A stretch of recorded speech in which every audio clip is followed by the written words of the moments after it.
Mr. President, time and time again we have said we need to have copies of the laws we are amending. Even when they have worked on it in the House of Rep, we should have copies so we know what we are concurring with. But we are just blank. But on the fourth one, sexual harassment of students, prevention and prohibition bill, I think, Mr. President, that we can use one stone to kill all the bad birds. There is no need to limit sexual harassment issues to students. I think you should have universal application even to workplaces.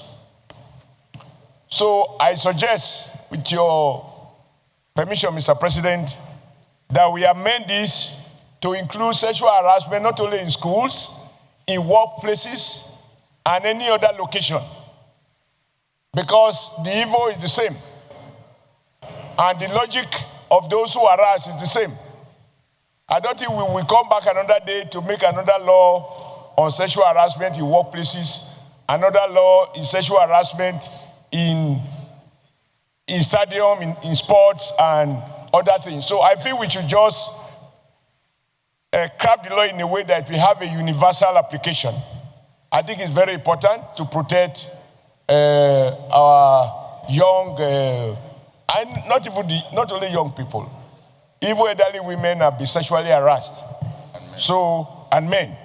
And like we spoke last week, in these days of gay movement and all obscene kind of sexual practices that is gaining ground in some part of the world, what used to be restricted to men, to women, is now applicable to men.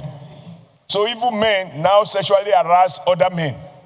So our law should reflect the reality of where we are in.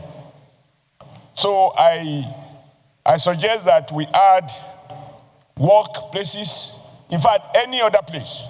Sexual harassment is sexual harassment.